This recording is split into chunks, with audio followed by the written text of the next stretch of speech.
I'm D'Angelo. And we're work spouses. Yep, you heard it right. But not the type that you're thinking of. We realize you spend more time with people at work than you do with the people you love most. We're going to discuss the interactions such as the games played at work, building the right and avoiding the wrong relationships. D'Angelo and I, we're currently work spouses. Join us each week as we testify, help, and complain about work in corporate America. Welcome back, co-workers. Welcome back. This is our last week in February, the most beautiful month of the year. Why is that? For Black people. Okay. I wasn't finished. Yes. So with that being, I have a special drink for us tonight, and it is champagne. Okay. Because we're going to toast to Black History Month. I don't want to give my speech yet, so let's. Oh, you got a speech? Okay. For us. Oh, you should have told me that I got to do this again. To do this was the honors of pouring out drinks, since I'm always creating the cocktails. And you prepared a speech, correct? A toast. Oh, a toast. Okay. Not a speech. It's toast. Just a small toast. You got it? Yeah. Okay. You have to work on your champagne popping skills. Yeah, I mean, I do a lot of things very aggressive. I don't. Yay! That's a great job. Ladies first. I knew you were going to say that. Let me make sure I hook you up real good. Oh, you trying to hook me up real good? Yeah. Thank you, bartender.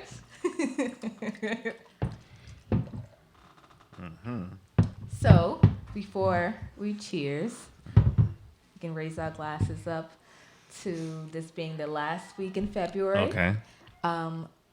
Also ending Black History Month. Okay. And that I wanted to say mainly was that this month exuded, Okay. a lot of rising and falling African Americans. I feel like a lot of people deceased this month in particular. A lot of Black African Americans in particular.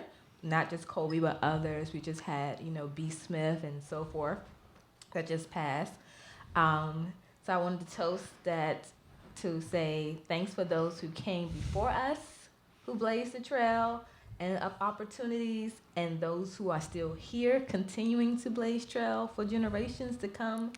And farewell to those who used their lives and blazed trails while they were here. Amen. Cheers.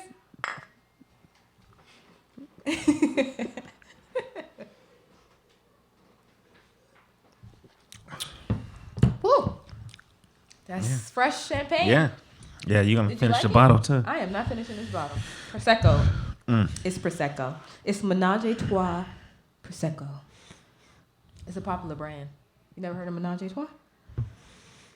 I remember the song.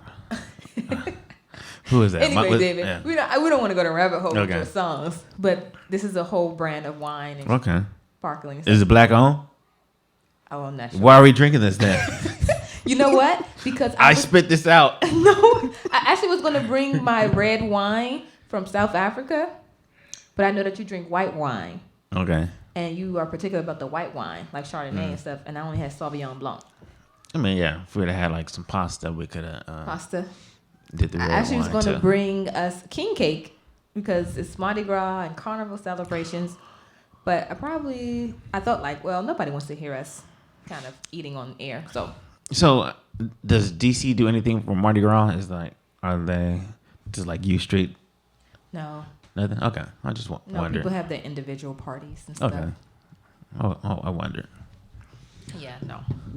So, getting into... Oh, and I also want to correct something I said. A listener reached out. Okay. Looking for the Netflix show that I mentioned on our last episode. Uh-huh. And it was actually regarding, I said when they see us, and it's actually called They Gotta Have Us. Oh, yeah. So yeah. they reached out and said, hey, I can't find it. And I said, wait, let me look. So I had to go back. And so I appreciate that person reaching out. I appreciate corrections. I appreciate critique. So just delivery. So I welcome it. But thanks for reaching out and letting me know that I made a mistake. Okay. And yeah, so let's get into it. Yeah. You're welcome. That was from my burners account. I sent that. But so much for my co-host backing me up, as y'all can see. David. So, okay, so today's topic, like D'Angelo alluded to, we're all about Black history still this month, and we're continuing on, just talking about Black history as well as things surrounded by race and just progression and just things that we can still improve on as Black people.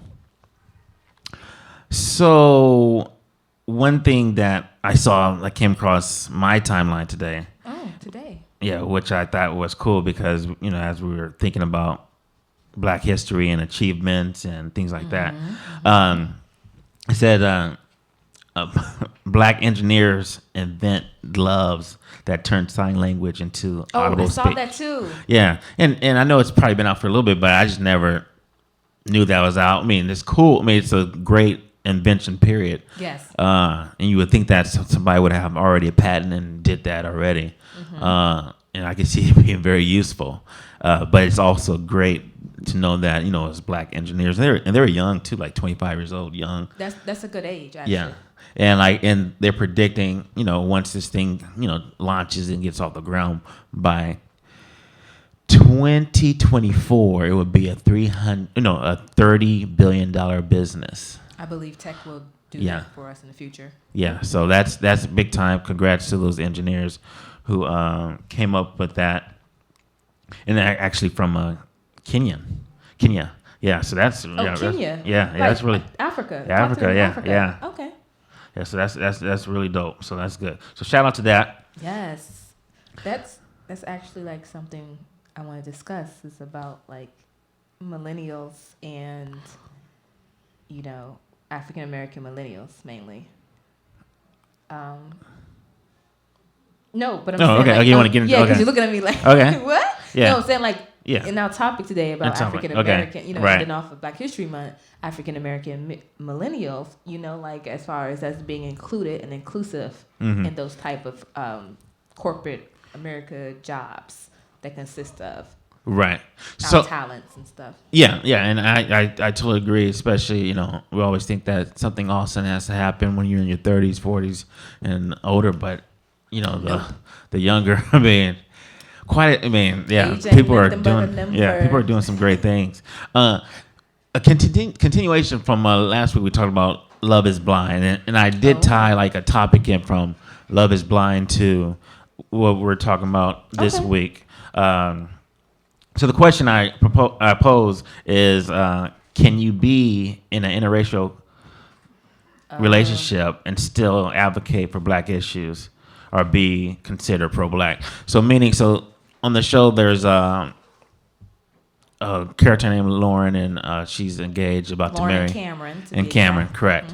Right. And, Lauren is, very concerned about Black issues, and she's for Black improvement and betterment and things like that for the culture. But now that she has found love, and love is not black. Yeah. So she questioned one thing she posed out. She said, can I still advocate, for Black issues? And or can you just can't go as hard, or like what is like? So what do you think about that? And like, because me and my wife, we talked about it. Oh, and, share. I want to hear what you all spoke about. And I think, for Lauren, or your wife's perspective, and your perspective, yeah. course. But it's interesting because you brought another person here, because I don't hear your wife's perspective quite often. So what? Because she kind of conversation regarding that. Well, she kind of because we both heard it together, and I thought that was a good point that Lauren made. Like, your friends could look at you funny, things like, hey, you speaking all this blackness, but then you marry this white girl, this Italian girl, this Mexican girl. It's not just about marrying, right. Just out of your race, period. I said for women, I think, because I think Black women do survey and they do try to stay within the race, but sometimes they find love somewhere else. And that happened because it just didn't happen for them in the time.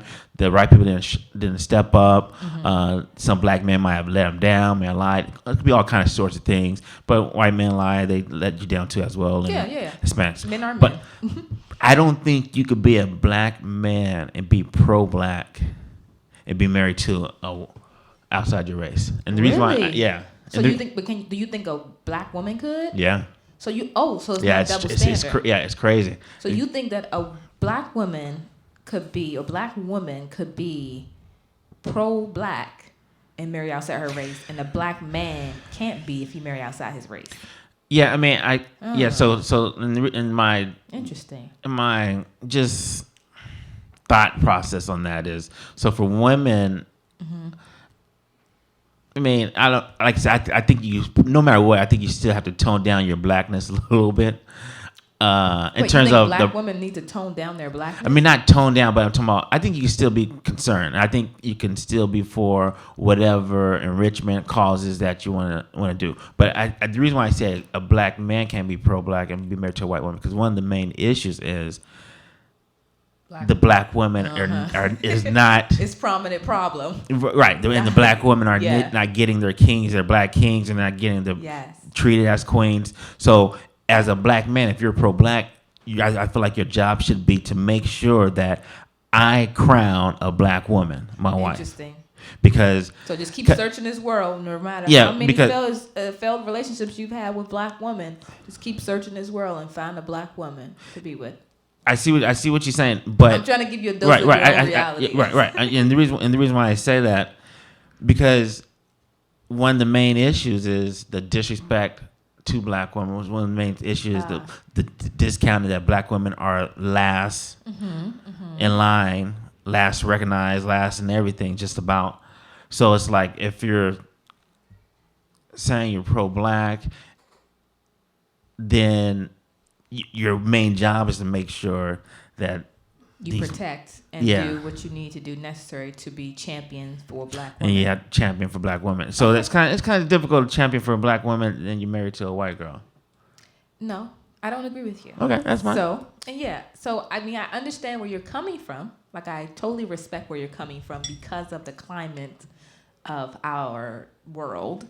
But I think that you can definitely be in a interracial relationship and still be a champion for or advocate for black issues or black advocacy of all sorts. And why I'm saying this because, like, I think people forget that interracial issues don't just end with black people.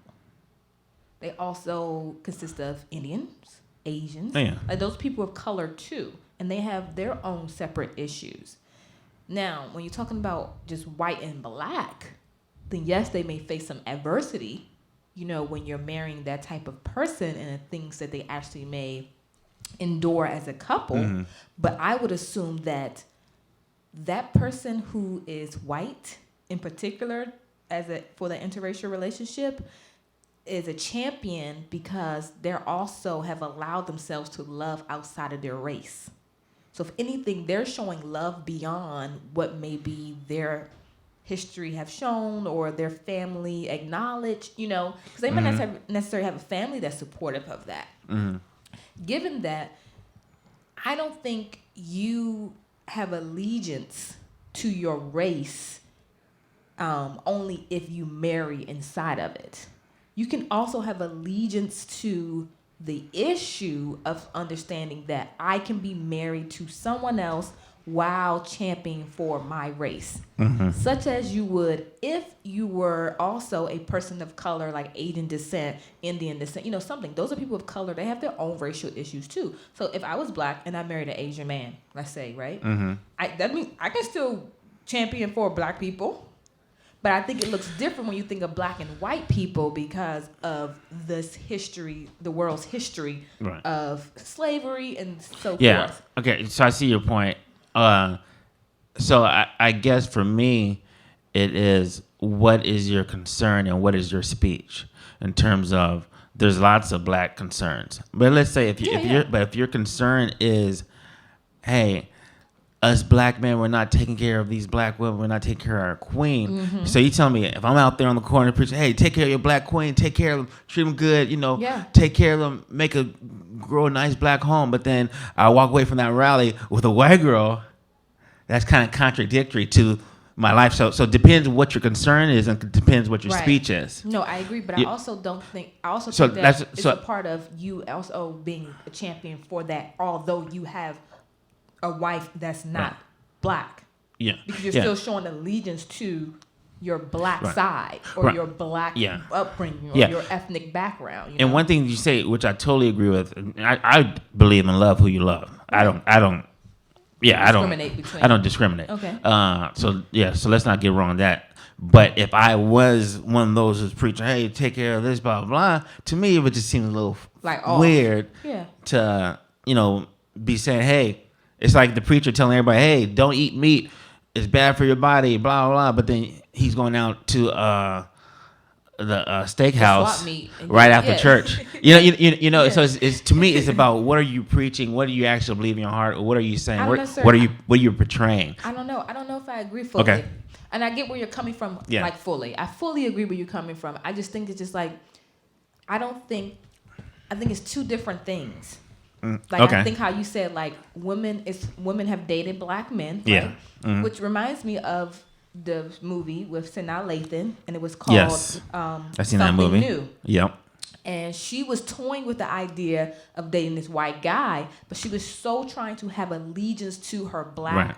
side, but had no luck at all in dating a black man. And soon as white man came along and treated her well, she kept the relationship became more cantankerous because Right. she kept treating him with such disrespect because she wanted a black man. So she didn't even give him the Right, opportunity, the right. opportunity to say, hey, let me treat you well. Although he was being very nice, very kind, like he was open to it. And I think because of sometimes historically what we've known to be true and how black people were treated by white Americans, Right. it's hard for a lot of black individuals to look past that person is an individual themselves. And they also may understand or agree with, yes, that was injustice done upon a whole ethnicity or a whole group of people, but that does not mean that I don't champion for those Right. people. Because, Yeah. mentioning, speaking of also going into the last episode, Okay. I talk about how white people should champion for black people. issues, right. Like it's not necessarily us who need to champion for us. It's white Americans Right. or other ethnic backgrounds as well. So Rihanna received an NAACP award Uh-huh. for 2020, which is also known as NAACP, but I think Right. they're changing Right. the way people say it because it's not really supposed to be said that way. But I'll carry on. And she received an award for the 2020 Presidential Award for Philanthropy Okay, works. right. And she her and I are basically on the same page. And in her speech, which I was like, I just said this on our last episode, she was basically saying, those of you who have friends and groups of people or people, colleagues, whomever you know, of different ethnic backgrounds, tell them to pull up. This is not just a black problem. It's a everybody problem. Right. It's an issue for everyone. And that's exactly how I feel.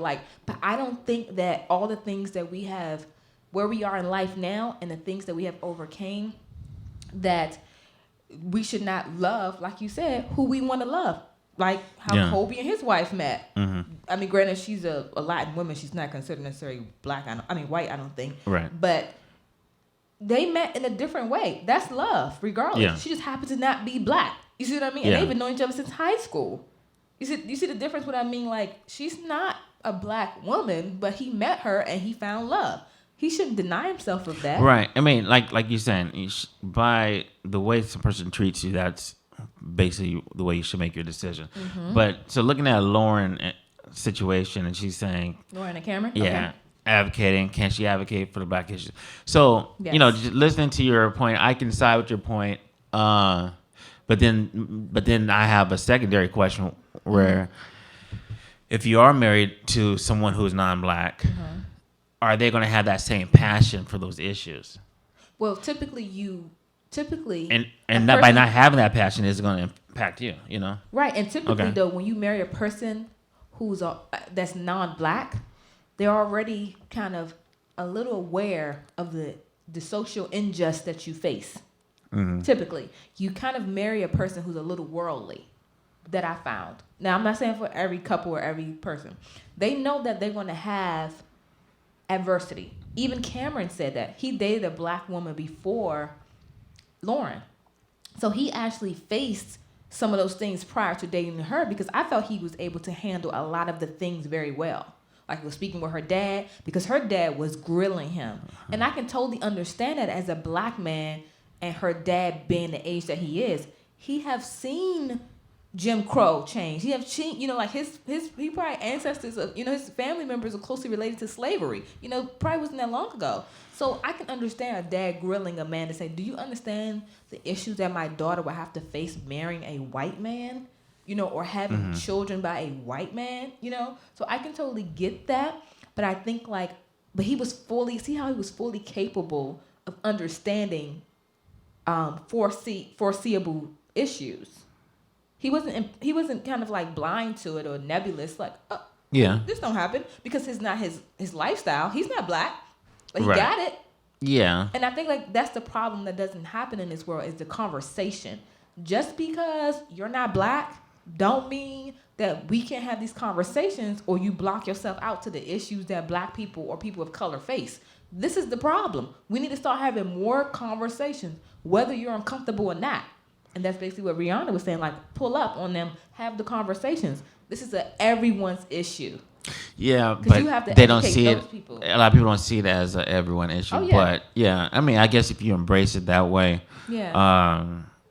but it has to be, constantly discussed. Yes, constantly. And it's just not from the same angle too, because Oh, I think no. I think sometimes if you come from the same angle, then people could kind of tune it out. So, but then, like I said, sometimes there's opportunities for people to jump on the right train and see injustice for what it is. Yeah. But sometimes they still got blinders and they just. You're right. No, you're right. Yeah, And yeah. I think that's because of people's upbringing. Yeah. But that's no different than Yeah. anyone else Yeah. who's correct. of the same Yeah, ethnic yeah. background. It's just that you really have to be open and ready to receive that nuance. You have to be ready to receive those things. Because I was even say the black issues across America Are just, different. Are different, right? Yep. Like come from California, seeing the way things are, even the parts of L.A., San Bernardino, things like that, and How going are they different there? I'm not right and going inside Baltimore. So give I mean- give me an example of how they're different from what you experienced because you're a Californian Right. raised, born, raised, and I'm not. But I can only imagine middle of America and west of America. Of course, okay, so in the 90s, we had police brutality. We understand that. Went through the riots and things like that, the Watts riots and the Rodney King riots. But even when the recent shootings started popping up in 2012, not in California, but around the recent shootings of cops gunning down, brutality. brutality. Police brutality. Okay. Recent shootings of police, shooting unarmed blacks. That it might have been one case in Oakland, but most of the time it wasn't in California. I mean, I could think of a popular case in Oakland, but most of the time we were reading it about, of course, Florida, Baltimore, South, saw some, So it's like the issue is kind of away Segregated. from us. Yeah, yeah, Segregated among yeah, states. yeah. So then therefore it wasn't in our face. It's not on our local news all the time and things like that. So I can see that. The openness of the people in California versus the people in the South. Yeah. So then even just walking around, not walking around, driving around Baltimore. Let's get that You straight. made that clear. yeah. Let's get that straight. Driving around Baltimore. I mean, when I look and just the fact that, the drugs are just out in the open and, Yeah. it's not like that in California. Even you go to the rough neighborhoods, there's still some discretion and it's not as infested. And it's not as the 80s anymore, Yeah. too. Yeah. It's not. California was infested with crack epidemic Oh yeah. too in the Oh yeah. 80s. So. Yeah. Yeah. Absolutely. But it's not as infested and now, but it's more than crack. It's like Other stuff. Yeah. because The things heroin have changed. is so Yeah. heavy. So I feel like the concern, like I feel like they just let Baltimore just, hey, you know what? We're gonna forget about you, and y'all just turn into what you're gonna turn into. Wow. Versus where I think it might be more opportunities for. Actually, like fixing the situation to become a little bit harmonious or beautification of the city. Yeah, I feel like there's more. I think even though, like I said, there's still lots of games in Cali. Yeah, let's not. Yeah. I mean, we understand the game. Yeah, but if I had to compare Cali, the worst part of California versus Baltimore, yeah, it's not even comparable. It's not. Yeah, it's more rough. It's just ugly. It's ugly. Okay. yeah, it's just ugly. Okay. So I think that you can definitely be in an interracial relationship and be an advocate for Black and other issues. It's no different than being an advocate for other issues too. That's not specific to your sex or your gender. Like that's saying like I can't advocate for men in jail or people in jail because I've never been in jail, or I can't advocate for men brutality because I've never been a man and understand what it feels like. You know, like it doesn't make sense. Like it's almost saying the same with like men and champion for women, like trying to take control of our bodies with pro-choice. You know, we have laws that's trying to do that. I think people need to understand that like if you never experience something, and understand that never to me, because I don't use the word unless it's never to me identifies as something that is complete. So like I could never understand what it feels like to be a Black man in America. Does that make sense? Oh yeah. Because I'm not a man, and I can identify. I can only assume from what I've seen, heard, and experienced, you know, in my own life. But I can never understand what it feels like to be a Black man in corporate America, right? You know, in America, in the South, in this, because I'm not a man. You know. Mm-hmm. So I think when you can identify with those things, I still can have empathy. And I can still decide to advocate for things that I don't necessarily have, or that I have not necessarily experienced. So I feel the same way about interracial relations. Like just because I've never been with a white man and a white man hasn't experienced blackness doesn't mean Black America or or being brutalized or having those type of police brutalities or injustices.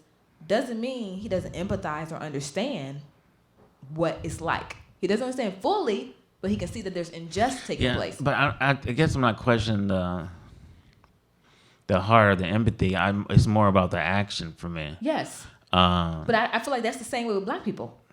I can't make a white person. I think I can't make a white person responsible for the things that other white people do, because we have a lot of white people out here who don't necessarily think it's right of what's happening.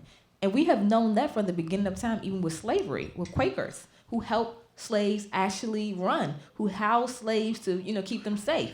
So I just don't believe that it happens across the board always. I just think there's good and evil regardless. And yes, there's a majority because of this way America was backed by. We were enslaved. We built this country, things like that. So a lot of those people have been rooted to believe all of those historical things, such as we have as African Americans about being enslaved.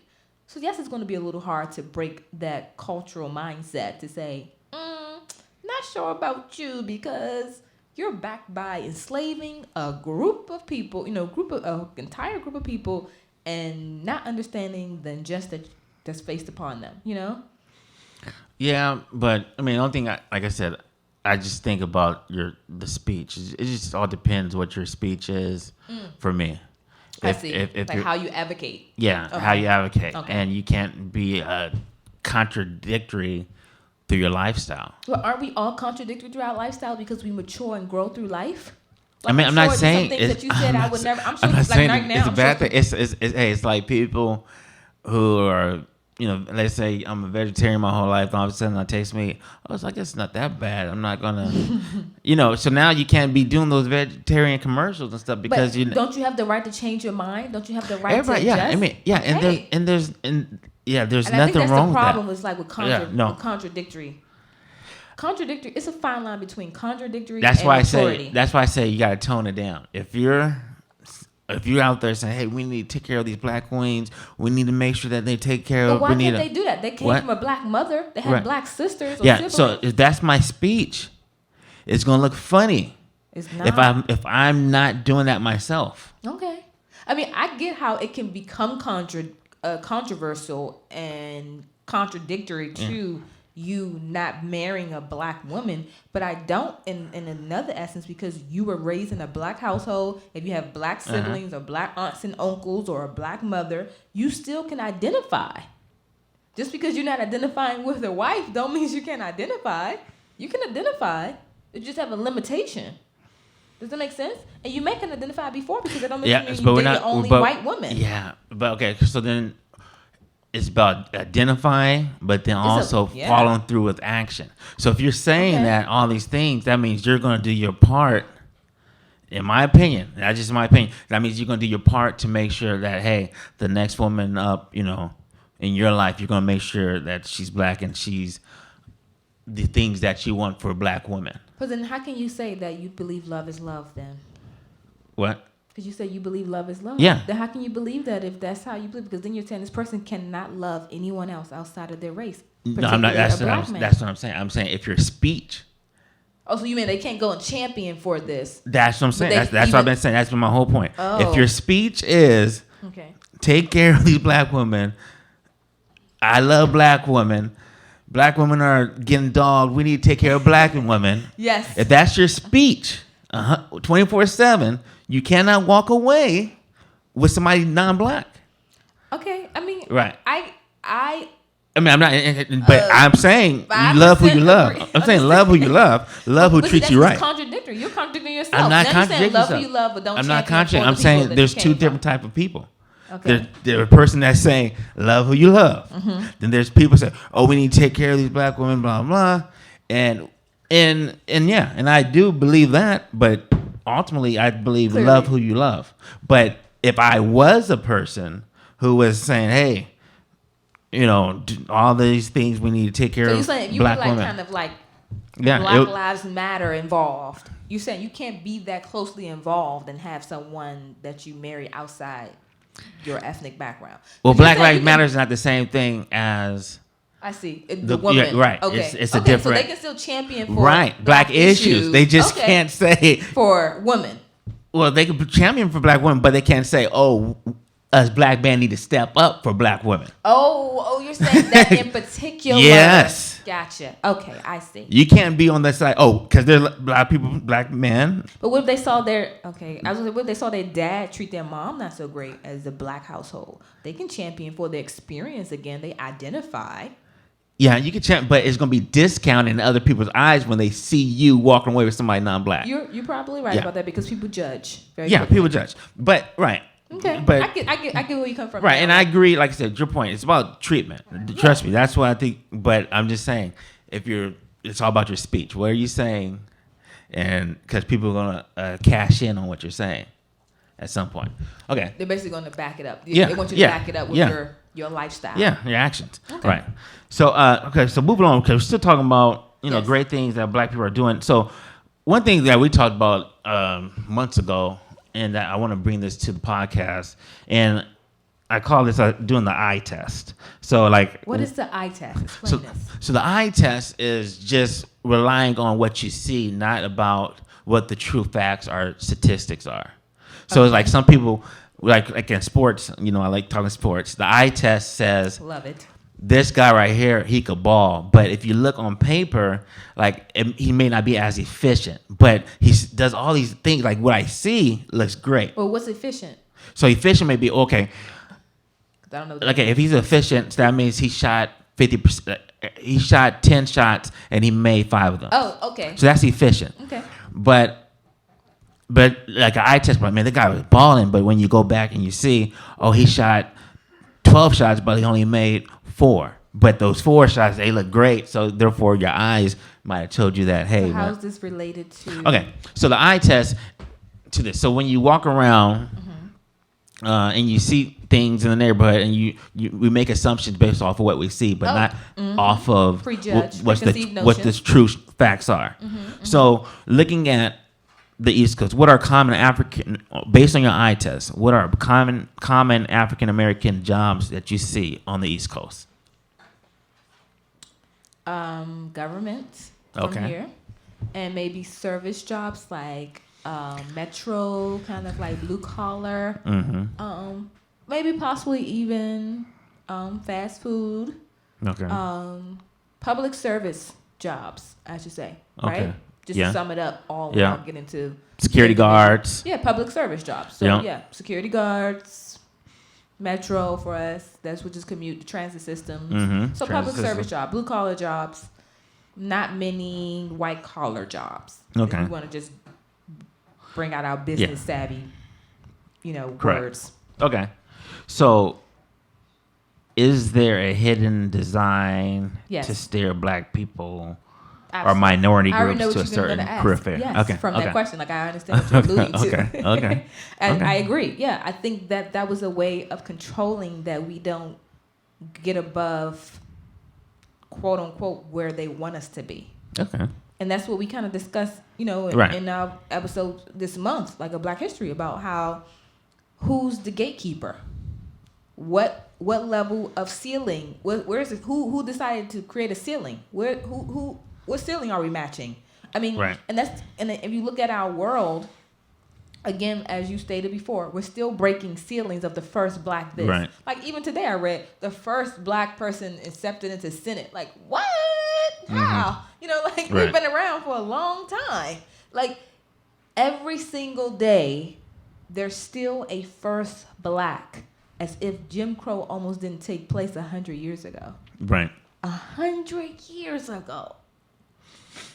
If not longer, I could be wrong. I don't even know the exact date, but I'm just saying, like, that's something to be said about our environment and HBCUs. They were created because of why? Right. Because we're not admitted into white universities, or we didn't get the same opportunity because they didn't feel like we were smart enough. But the interesting thing about this all is that everything, or culturally, has came from African Americans. If you think about it. Every single thing almost. Because I think we were doing the work.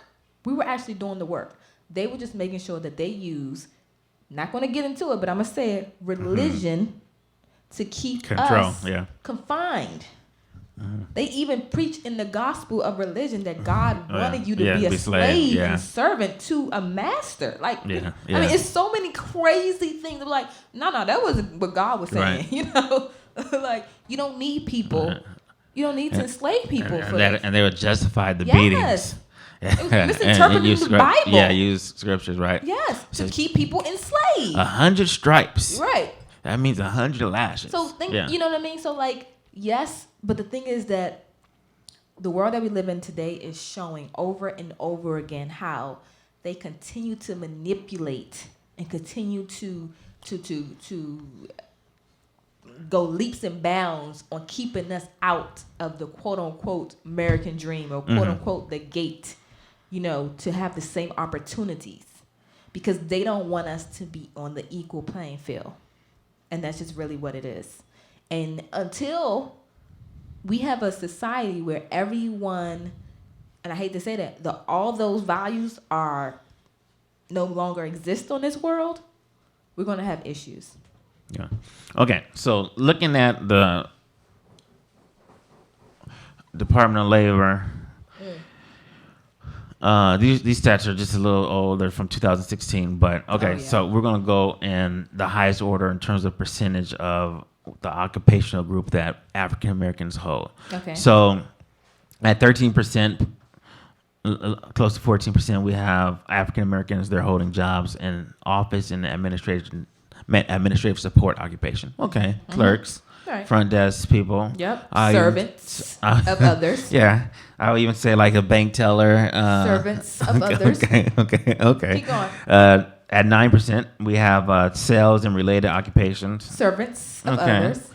Okay, here we go. At another 9%, close to 10% is transportation and material Servants moving of others. occupations. I mean, then we have management occupations at 7%. Okay, we're getting somewhere. Okay. 7% though is still a small percentage. Yeah, and management You have to occupations. think about the workforce and what it makes up of the Black African American people in that area. Yeah, and management occupations for this could be not. It could still be a blue collar job. Right.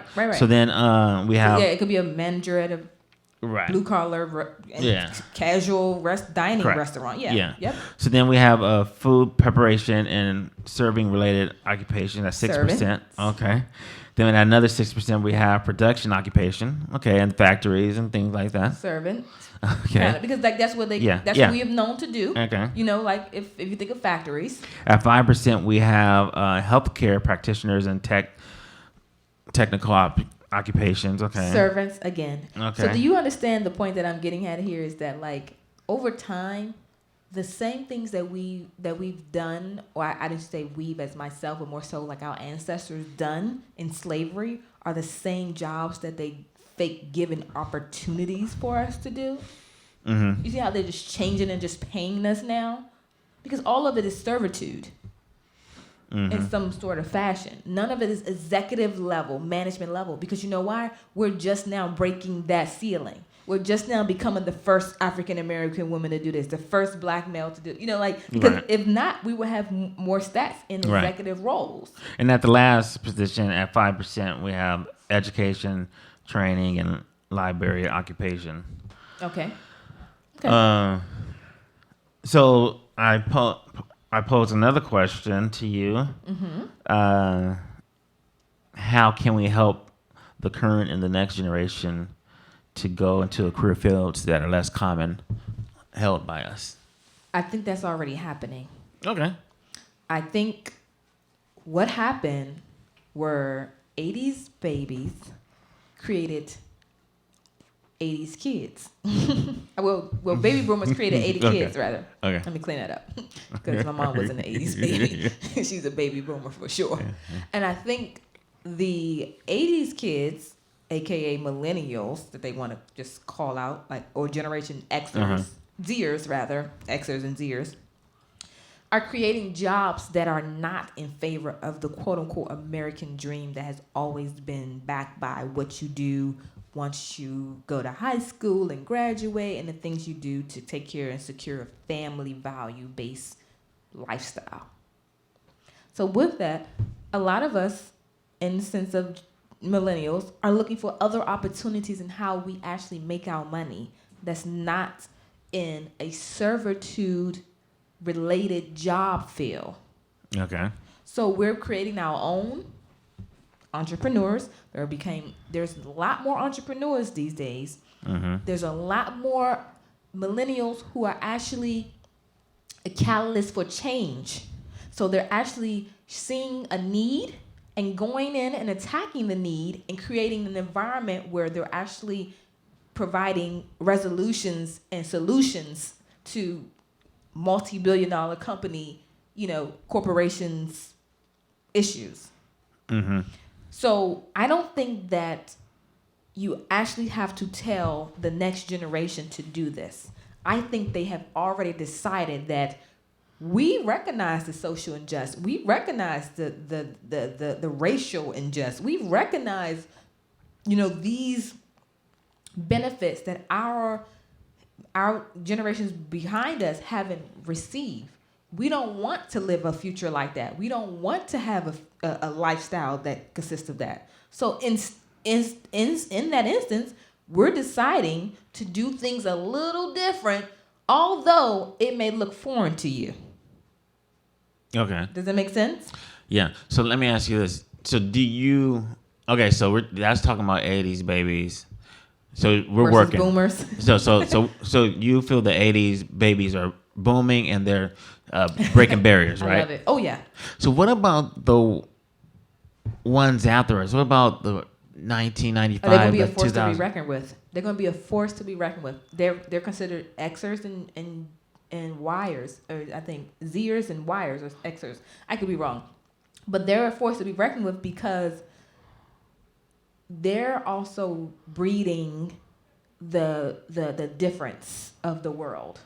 Because think about all these tech things that we have. They are generating a lot of the technically savvy things in our lifestyle. So you're not encountering lazy young people?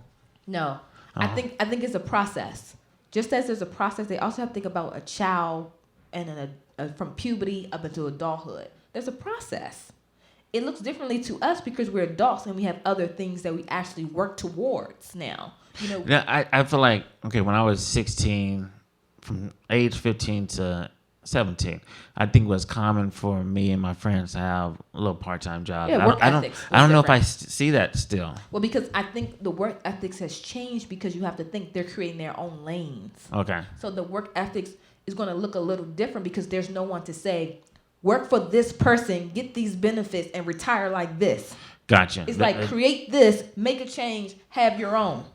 Gotcha. You see what I mean? Like, so the work ethic is going to come a little differently than what you're used to because of the generation or the decade in which you were actually bred under. You know, like breeded under rather. So you're like, okay. So it looks a little obscure to you, but if you think about it, our world is going in that direction. Technology is taking over. Oh, technology is. It's not going backwards. Is here. Oh yeah. Right, and that's why I know, schools are offering more coding jobs, and they're understanding how technology can impact. Basically, you have to be doing it, or you're going to or else. I don't know what other job you're going to do. So even more so with corporations, because the corporations lack new and upcoming refresh ideas, is mainly retired boomers or people who have been there for decades and decades. Corporations have to change up the way in which they appeal to the younger generation with job opportunities. So you have to give them more time off, or you have to give them more or opportunities to move to another level at a faster pace, because they're picking up and moving things very quickly. And when they recognize that you are stifling them in their opportunities, they are then moving from there to else places or creating their own lane again. Yeah. Because a lot of corporate American jobs did not include diversity and inclusive like programs. That's only become a new age thing now.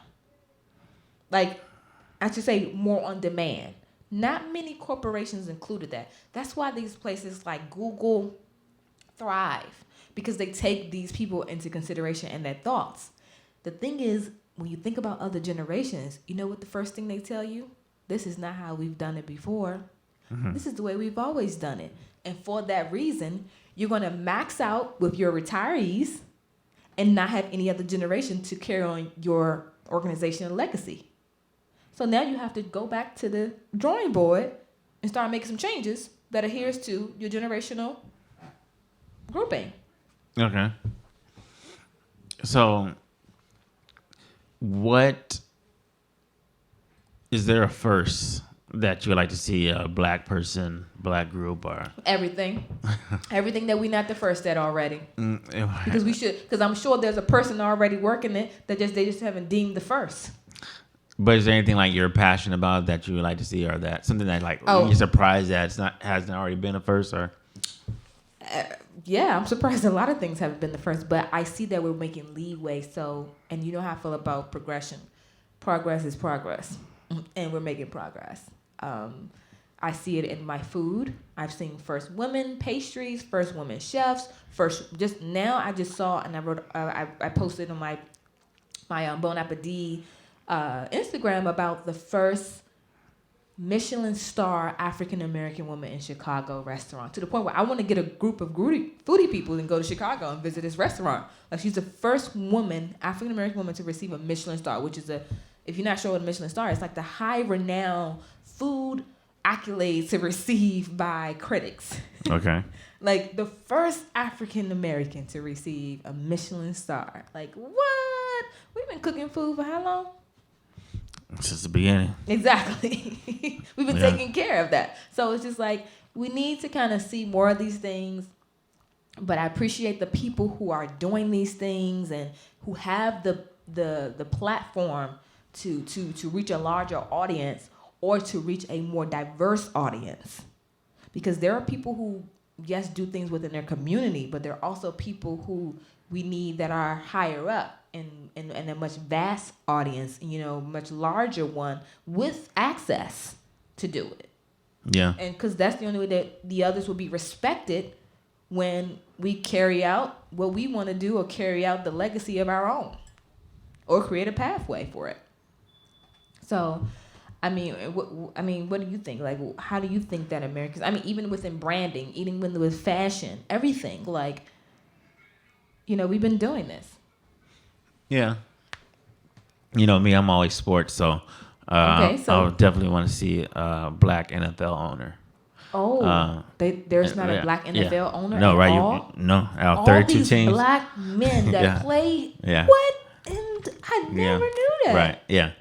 Wait. So what is Jay-Z's little? What is his role? I think. I don't know. He's over don't laugh. Super Bowl entertainment. I don't know. Okay. I thought he was like part owner owner of. No.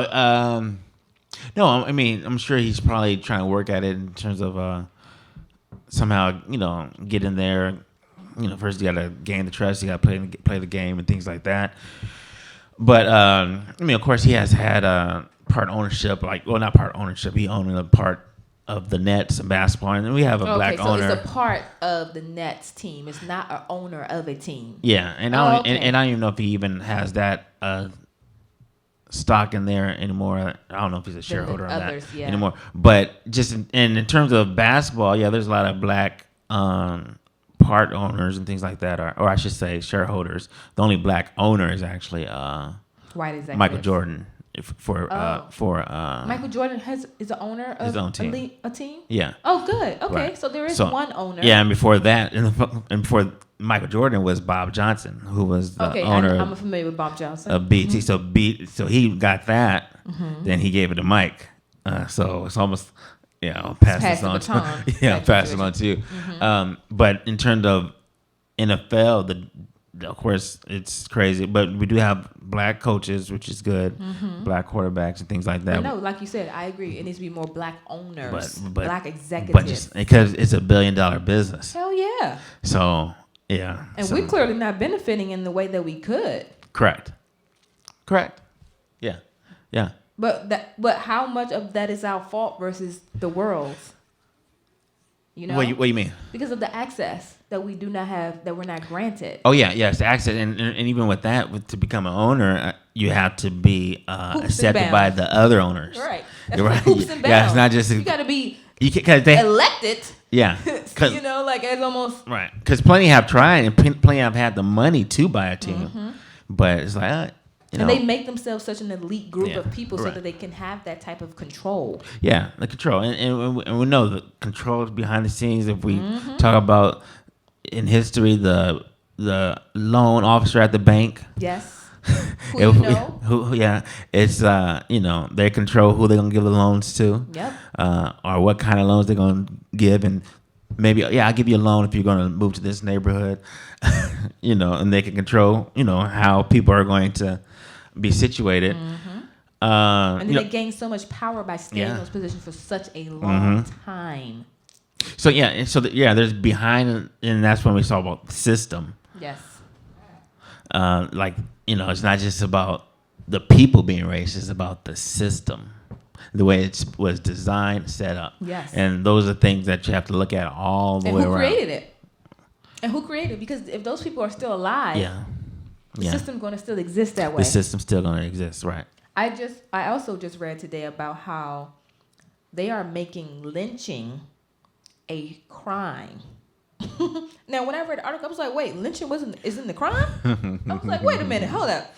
They're making an act of lynching a crime. Now, do you know how long ago Jim Crow took place? I'm reading today that, oh gosh, I forget the state. Gosh, I can't believe I forget the state. It was. I think I might have read. It was one state, so that means now all states have made lynching a crime. What the hell? I was just like, this is like the shit that I did not know. Like I just assumed really that it was a crime already to lynch somebody. Like, cause who you lynching? You ain't lynching a white person. Yeah, the details. That we miss. It's just so interesting every day. Like the things that I read and find out and become privy to, like, this world has not really progressed largely. It has progressed quite a bit from what we're used to or heard and read, but it should be much largely progressive than where we are, in my opinion.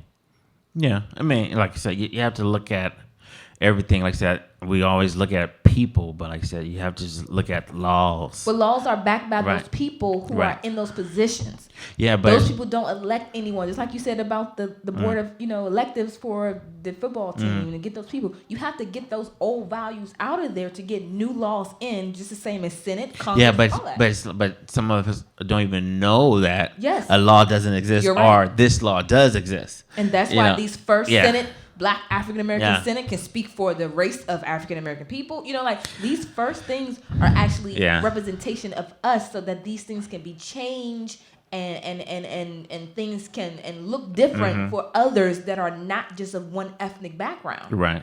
And I remember in 2000 election in California, they were saying, we were thinking about who voted for president. People are thinking about presidency, but you're not paying attention to the not the state laws. What is it called? The state. What do you mean? the other laws. The House, the Senate. No. What? Man, it slips my mind. The other, the laws that are being passed amongst the state, propositions. Oh, okay. Right. So the propositions is some stuff that we don't pay attention to, and You're right. And we missed in California. We missed the proposition where it says if you shoot a gun, one bullet is 10 years.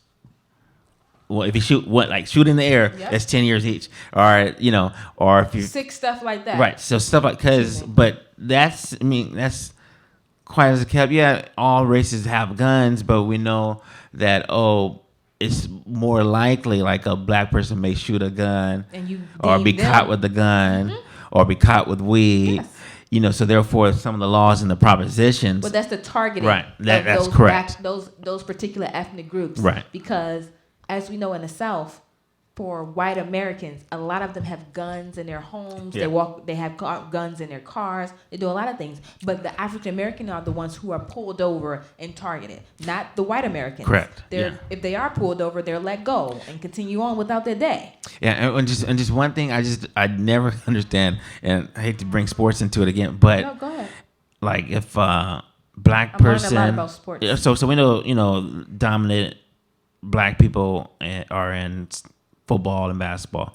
If they begin to fight, it's a big they're angry and they got issues and they need to apologize. But then you look on hockey. I was going to say that. and you get that opportunity. Even in fight. baseball, you To fight. you charge the pitcher Yep. and it's brawls, No but the way repercussions. it's viewed, the way society has viewed. Hockey, those Yeah. particular sports. Yeah, Those hockey things. and baseball. Yeah. Yeah. There's no repercussions for those individuals because it's the same people Right.